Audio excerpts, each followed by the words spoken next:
Shalom saudara-saudari, berjumpa lagi dalam program ini, Panggilan Iman. Dan saya yakin percaya bahwa setiap kita, kekuatan kita adalah firman-Nya.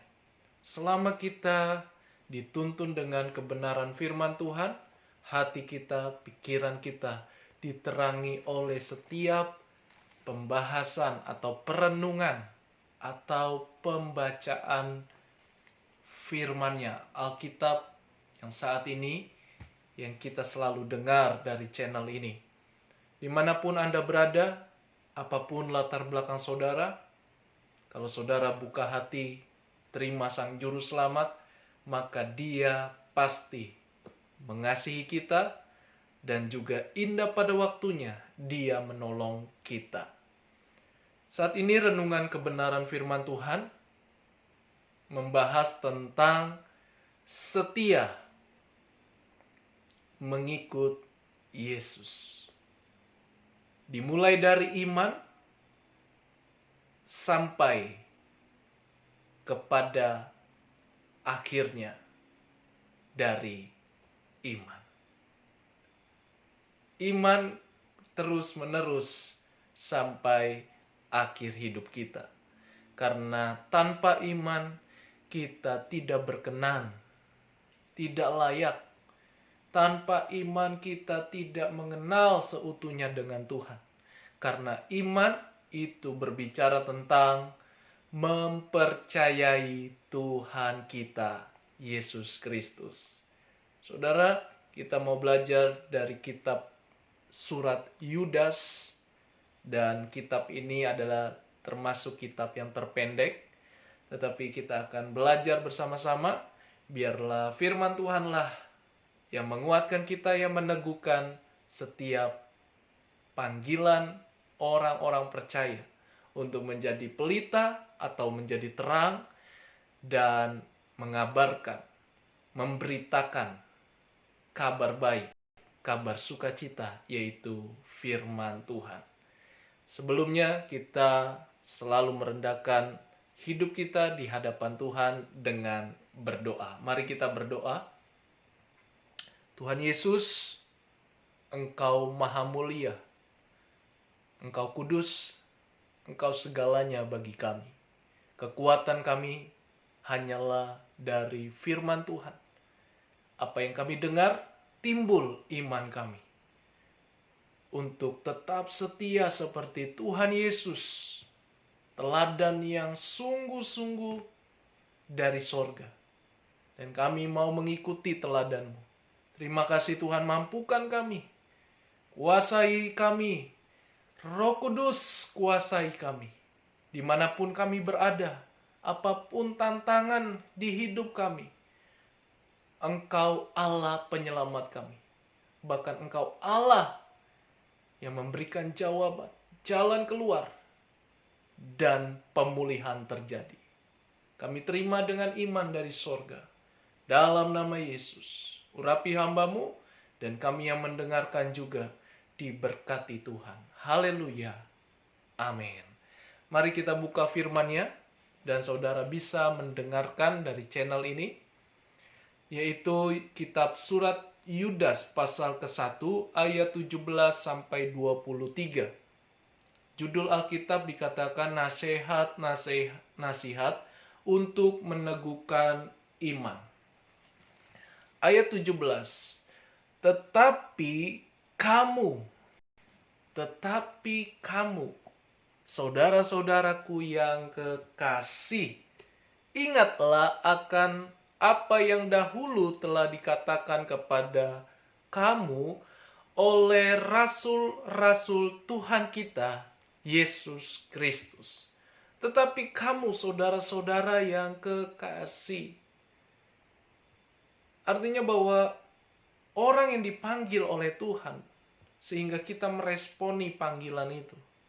Dan kita menjawab, ya Aba, ya Bapa. Terima kasih atas anugerah yang Kau berikan. Dan kami melihat kasih, bukti, cinta Tuhan terhadap pribadi kami. Dan kami berharga di mata Tuhan. Orang yang berharga bukanlah orang yang harus memiliki harta yang melimpah, bukan kedudukan yang hebat, melainkan adalah orang yang percaya, orang yang sekerja dengan Tuhan, dengan Roh Kudus, untuk menjadi saksi bagi dunia bahwa kita punya Tuhan yang hidup, Tuhan yang berkuasa, Tuhan yang tidak terbatas, tanpa batas, dan tidak ada yang dapat menyaingi Tuhan. Kitalah orang-orang yang kekasih, yang dikasihi oleh Tuhan. Kita berharga di mata Tuhan. Jadi tidak ada kata ketinggalan, tidak ada kata putus asa atau menyerah, karena kita itu adalah orang-orang yang berharga selama kita ada di dalam Tuhan. Ingatlah akan apa yang dahulu telah dikatakan kepada kamu oleh rasul-rasul Tuhan kita. Ingatlah saudara, apa yang terjadi, apa yang diperbuat oleh setiap rasul-rasul Tuhan. Termasuk rasul, yaitu murid-murid Tuhan Yesus. Rasul Petrus, Rasul Paulus, dan juga murid-murid Tuhan Yesus, ke-12 murid. Semua Tuhan bisa pakai mereka dengan latar belakang yang berbeda-beda. Tetapi semua tujuannya adalah menjadi saksi bagi nama Tuhan.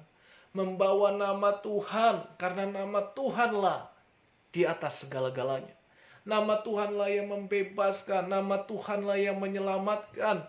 Karena iman, ada percaya, ada keyakinan dari setiap pribadi, rasul-rasul.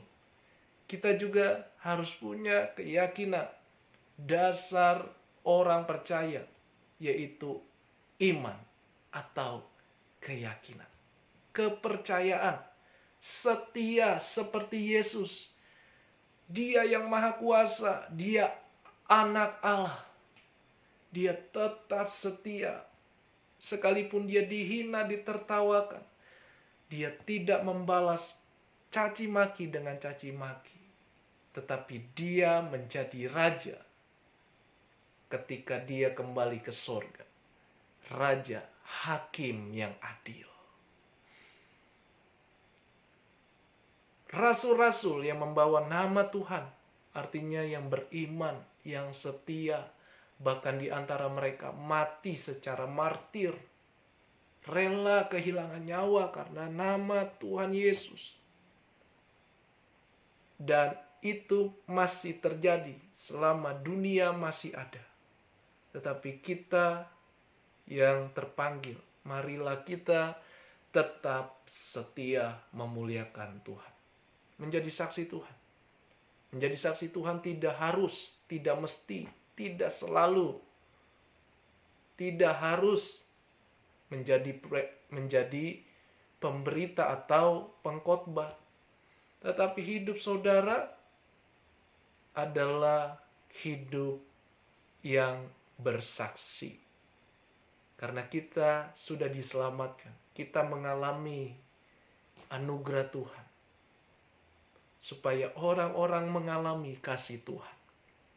Ayat 18, sebab mereka telah mengatakan kepada kamu, menjelang akhir zaman akan tampil pengejek-pengejek yang akan hidup menuruti hawa nafsu kefasikan mereka.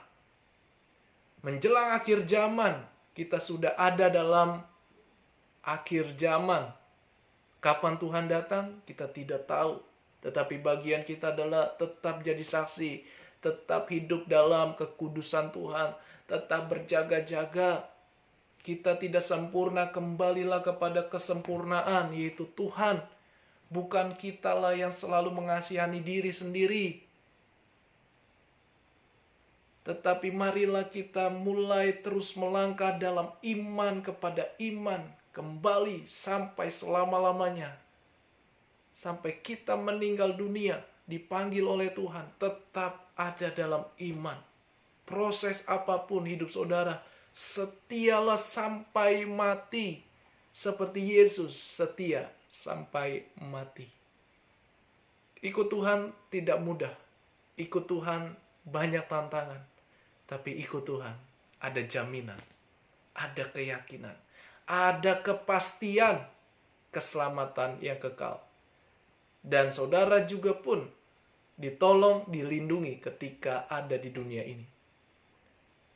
Dan Yesus berkata, mati kita pun sudah dijamin kita ada dalam kerajaan Allah. Saudara akan tampil pengejek-pengejek yang akan hidup menuruti hawa nafsu, kefasikan. Apa itu fasik? Fasik adalah orang yang di luar Kristus. Orang yang memberontak, orang yang menolak. Dua golongan. Yang pertama, orang yang memberontak, yang menolak. Yang tidak beriman kepada Yesus. Tetapi fasik di sini juga berbicara tentang orang yang ada di dalam Kristus, tapi hidupnya hanya sekedar beragama. Hanya sekedar tahu adanya Tuhan. Karena di ayat 4 di pasal 1 ini, saya bacakan, dimulai dengan kata mereka adalah orang-orang yang fasik, yang menyalahgunakan kasih karunia Allah kita untuk melampiaskan hawa nafsu mereka dan yang menyangkal satu-satunya penguasa dan Tuhan kita, Yesus Kristus. Orang fasik motivasinya salah. Hanya keinginannya, keegoisannya, kepentingannya saja. Supaya dia semakin terkenal, hebat, tidak selalu salah, tapi selalu merasa benar selalu. Akan tampil pengejek-pengejek.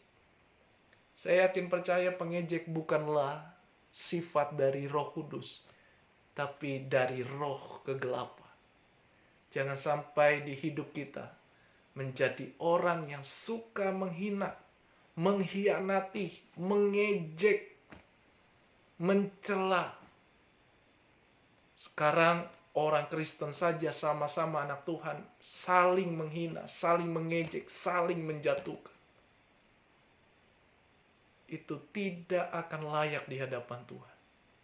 Selama dia memuliakan Tuhan, selama dia ada di dalam Tuhan, biarlah Tuhan yang adil, hakim yang adil, bukan manusia yang menjadi hakim.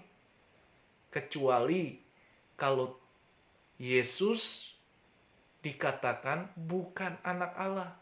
Yesus bukanlah Tuhan. Baru kita punya prinsip bahwa Yesus adalah Tuhan. Orang lain boleh mengatakan bukan. Tapi kita harus di dalam Yesus. Yesus adalah Tuhan. Allah yang Esa.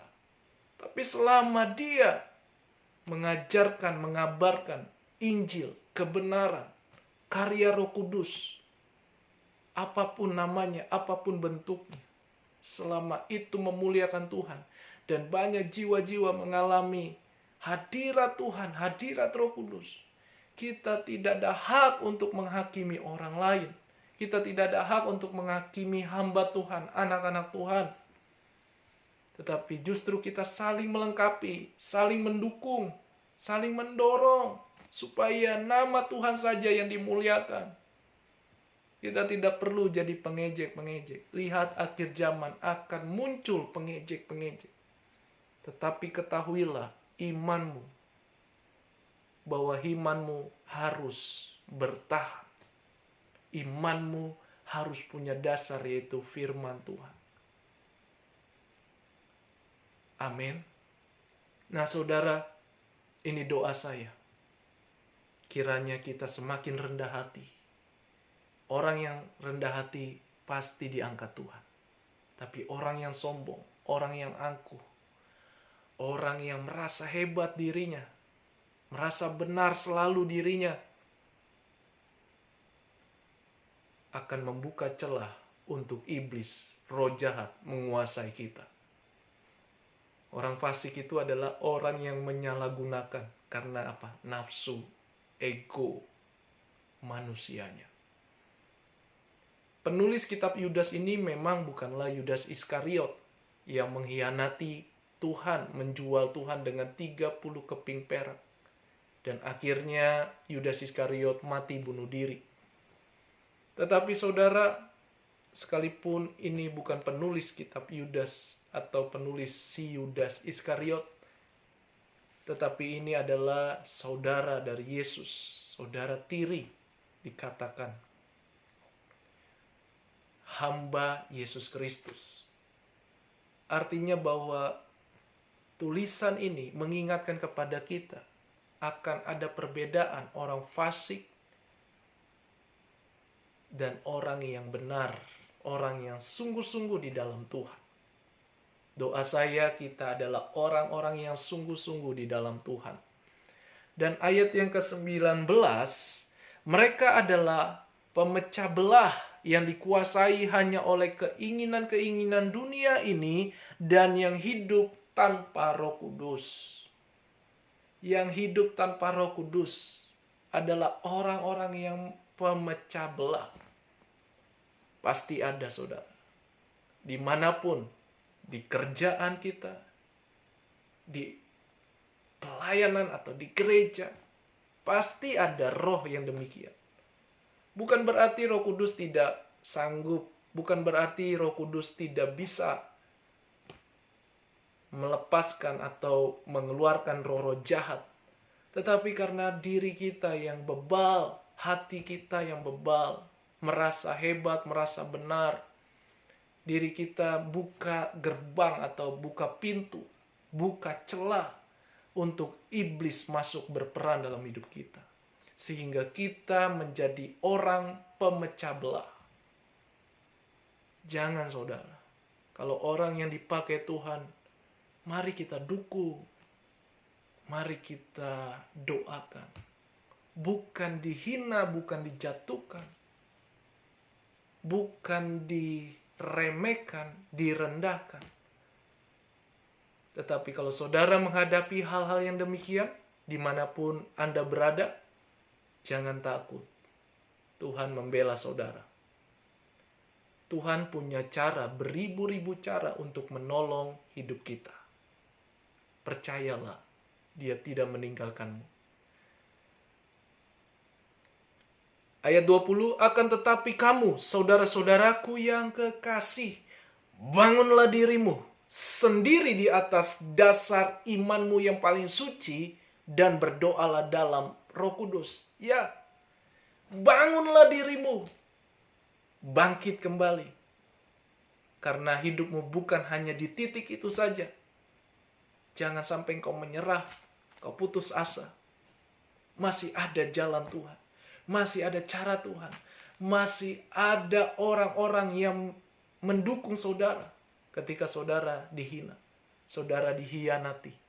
Masih ada anak-anak Tuhan yang sepakat, yang beriman, yang sejalan, yang sepaham dengan maksud saudara. Selama saudara memuliakan Tuhan, selama saudara menjadi saksi Tuhan. Karena akan ada tampil pengejek-pengejek, pemecah belah, roh pemecah belah. Tetapi jangan takut, karena lawan mereka adalah Tuhan langsung. Bagian kita adalah tetap berdoa. Doa itu kekuatan. Doa itu punya mujizat, punya kuasa. Doa itu adalah hubungan kita, komunikasi kita langsung dengan Raja, dengan Bos besar, dengan Allah yang hidup, Yesus Kristus Tuhan. Amin. Percayakah saudara? Percayakah saudara? Ya. Ayat yang ke-21, peliharalah dirimu demikian dalam kasih Allah, sambil menantikan rahmat Tuhan kita Yesus Kristus untuk hidup yang kekal. Peliharalah dirimu dengan apa? Jangan sampai dikuasai dengan keinginan-keinginan nafsu, karena kefasikan, karena kebebalan ego kita, kesombongan kita. Kita tidak mau kikis, kita tidak mau kecilkan, kita tidak mau matikan. Tapi justru karena kesombongan, sekalipun kita mengecap lidah kita selalu dengan tanda kutip melayani Tuhan, tapi hati kita pahit, hati kita kotor, pikiran kita juga kotor, sehingga kita menjadi orang yang mencari-cari kesalahan, supaya orang itu dihina, orang itu dipersalahkan. Ingatlah, lawan kita, lawan dia, bukanlah kita, tapi Tuhan sendiri yang akan membela saudara kalau saudara hidup dalam kebenaran. Ayat yang ke-22, tunjukkanlah belas kasihan kepada mereka yang ragu-ragu, kepada mereka yang putus asa. Bangkitkan iman mereka kembali. Iman yang kecil saja, sebesar biji sesawi, Tuhan perhitungkan. Kuasanya begitu dahsyat.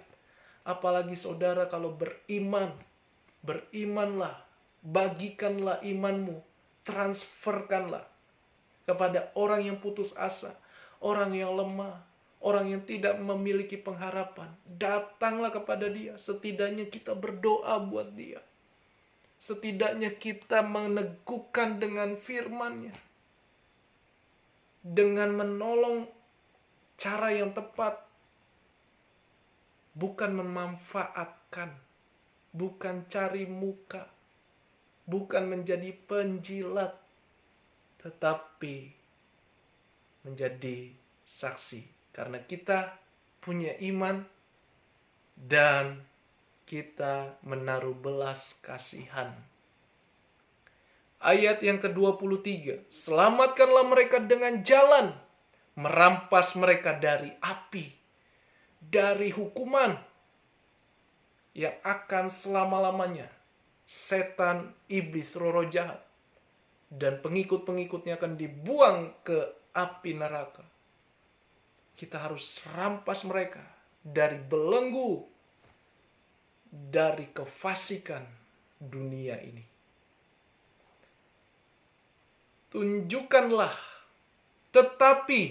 Tunjukkanlah belas kasihan yang disertai ketakutan kepada orang-orang lain juga.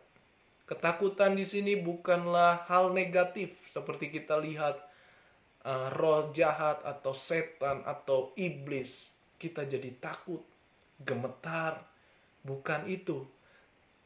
Tetapi ketakutan menunjukkan betapa kita merindukan supaya kita sama-sama diselamatkan, supaya banyak orang mengalami kasih Tuhan, banyak orang mencintai Tuhan, banyak orang tetap setia kepada Tuhan di dalam kondisi yang tidak enak. Dan saudara, saya mengingatkan kembali mengapa kita yang mengikut Yesus, percaya kepada Yesus, begitu banyak bertubi-tubi, seolah-olah masalah terus hidup dalam tekanan, baik tekanan keluarga, pribadi, tekanan dari dalam atau ekonomi, tekanan dari luar, tekanan yang dari hal yang begitu luas. Selalu banyak persoalan, selalu banyak problem atau tantangan. Tetapi syukurlah kepada Tuhan. Artinya bahwa kita memang bukan berasal dari dunia ini. Dunia ini hanyalah tempat sementara. Tuhan izinkan segala sesuatu terjadi supaya saya dan saudara tetap kuat di dalam Tuhan. Tetap bergantung kepada Tuhan, mengandalkan Tuhan. Kalau kita sudah mulai ditolong Tuhan, diberkati Tuhan, berlimpah-limpah, atau cukup, kita tidak jadi sombong, kita tidak jadi lupa dengan Sang Pencipta, Allah yang Maha Kuasa. Kita tidak lupa, tapi kita selalu berkata semua karena Tuhan. Amin. Jadi saudara bersyukurlah. Syukurilah bukan karena beban hidup saudara, tetapi syukurilah bahwa di balik semua keadaan saudara, kejadian yang saudara alami saat ini, penderitaankah, sakit penyakitkah, Sekalipun belum ada mujizat, tetaplah belajar mengucap syukur. Karena Tuhan yang kita sembah itu ada, hidup. Dia punya rencana. Sekalipun bagi kita sudah tertutup pintu jalannya, tapi bagi Tuhan tidak ada yang mustahil. Dia bisa menerobos, bisa membuka, karena Dia Allah yang Maha Kuasa. Jangan kecilkan kuasa Tuhan, jangan batasi kuasa Tuhan.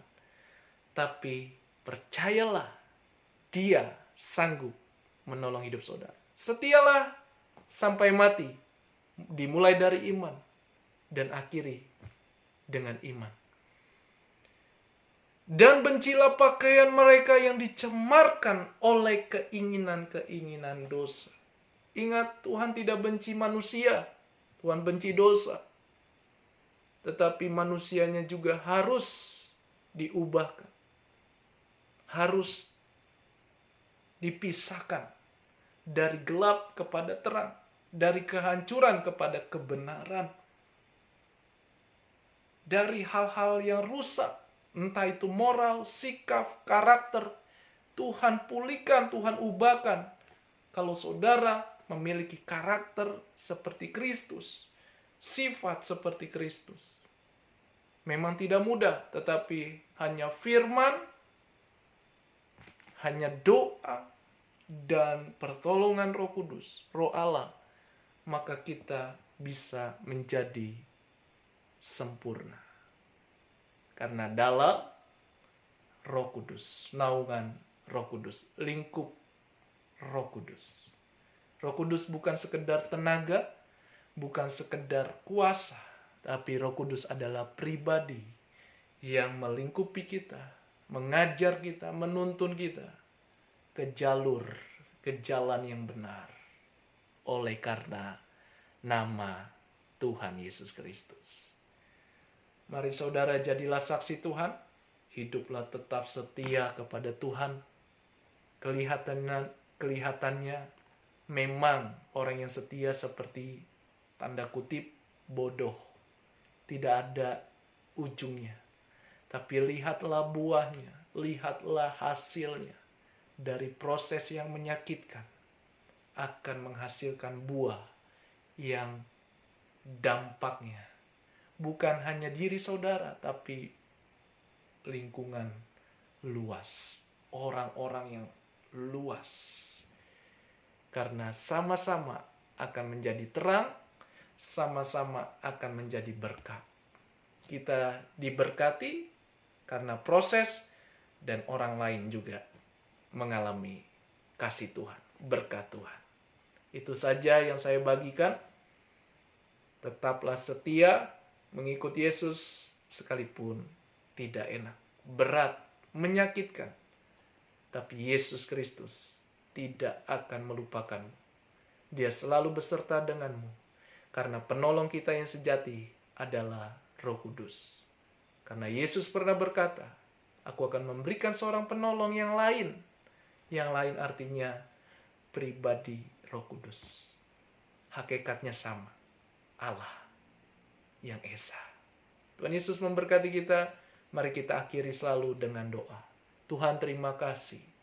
Anugerah-Mu melimpah atas kami. Ajar kami untuk tetap hidup dalam iman. Tetap setia mengikut Yesus. Sekalipun berat, sulit, sekalipun menderita. Kami tidak mau menyangkal Yesus. Tidak mau menjual iman kami. Tidak mau keluar dari jalan Tuhan. Dalam nama Yesus, mampukan kami Tuhan. Dan kami mohon mujizat terjadi atas kami yang mendengarkan channel ini. Tuhan pulihkan keadaannya. Tuhan pulihkan ekonominya. Tuhan pulihkan keluarganya. Tuhan pulihkan anak-anak yang punya anak-anak. Tuhan pulihkan masa depan. Tuhan pulihkan. Kami berdoa. Doa-doa mereka pasti dijawab Tuhan. Dalam nama Yesus. Dalam nama Yesus. Haleluya. Amin. Amin. Puji Tuhan. Saudara, mari bagikan selalu kebenaran firman Tuhan. Saudara bisa mendukung channel ini dengan klik tombol jempol atau like. Lalu saudara komen apa yang saudara diberkati, apa yang saudara terima. Silakan komen-komenan atau komentar yang positif. Dan juga jangan lupa untuk men-share kepada semua orang lewat HP saudara dari setiap aplikasi yang kita pakai, apakah itu WhatsApp, Facebook, Instagram, TikTok, dan lain sebagainya. Bagikan channel ini supaya banyak orang mengalami kasih Yesus, dan juga jangan lupa untuk klik subscribe-nya supaya kita tidak ketinggalan untuk mendengar renungan-renungan firman Tuhan yang dasarnya adalah firman Alkitab. Tuhan Yesus memberkati kita semua. Shalom. Haleluya.